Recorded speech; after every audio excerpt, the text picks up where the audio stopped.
বলেছি আমি যে আমি 34 বছর ধরে রিসার্চ করি, আমার ছেলেটা কেস করেছে এত বছর পর, 17 বছর পর আমার ছেলেকে নিয়ে এবার আমি ঈদ করলাম। বলেছে 17 বছরের কথা, আমি তো 17 বছর ধরে দল করি না, আমি করি 94 থেকে জিয়া সাংস্কৃতিক সহ সভাপতি আমি, কেন্দ্রীয় কমিটি মানে জিয়া সাংস্কৃতিক সংগঠন, এগুলাই বলেছি। আর আমার তো একটা পরিচিতি আছেই, যেহেতু আমি অভিনয় করি, তো দল যেহেতু করি একটা তো আমি চাইতেই পারি। বলেছি যে দেশের জন্য, দশের জন্য কাজ করব, দলের জন্য কাজ করব, যদি আপনারা আমাকে মনোনীত করেন।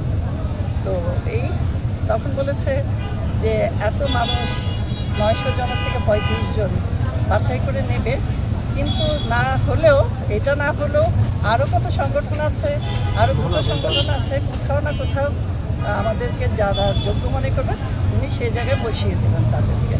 নিজের ব্যাপারে কতটা আশাবাদী আপনি? আমি তো আশাবাদী, এখন দেখা যাক কি হয়। সবাই তো আশা করেই মনোনয়ন ফর্ম কিনেছে, দলে এসেছে, কাজ করার জন্য এসেছে। আপা, এত প্রার্থীর ভিড়ে আপনাকে ঠিক কী কারণে বাছাই করে নেওয়া উচিত বলে আপনি মনে করেন? আসলে এত প্রার্থীর ভিড়ে আসলে থাকবে তো প্রার্থী, এখন সেটা দেখা যাক। বললো না মাত্র 35 জন, 35 জন খুবই সামান্য।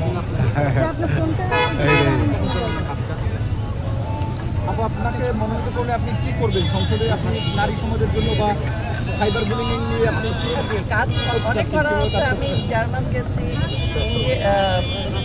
দেশে আমেরিকায় গেছি, অনেক পরিকল্পনা আছে, অনেক কাজ করার আছে, কাজ করার আছে।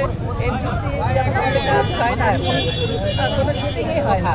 কিছু দুস্থ শিল্পী আছে যারা অসহায়, ডাল ভাত খেতে পারে না, তাদের জন্য যদি একবেলা ভাত খাওয়ার ব্যবস্থা করে দেওয়া যায় এফডিসিতে, সেটা আমরা আসলে সেটা করতে পারবো। শিল্পীদের কথা বলার মতো তো কেউ নাই, একজনকে তো থাকতে হবে।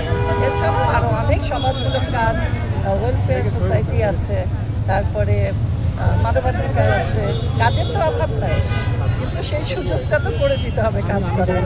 বাংলাদেশের চলচ্চিত্র নিয়ে আপনার পরিকল্পনা কি আপা? চলচ্চিত্র আসলে এখন সেই অবস্থায় নেই, এখন নাটক করছি আমরাও। চলচ্চিত্রটাকেও উন্নয়ন করা যাবে, সেটা আমার তো একা হবে না, সরকারেরও উদ্যোগ নিতে হবে, একজনকে দায়িত্ব দিতে হবে, তারপরে সেটা উন্নয়ন করা যাবে। তবে সেই সোনালী দিনের মতো হয়তো হবে না, কিছুটা উন্নতি হবে। আচ্ছা, থ্যাংক ইউ।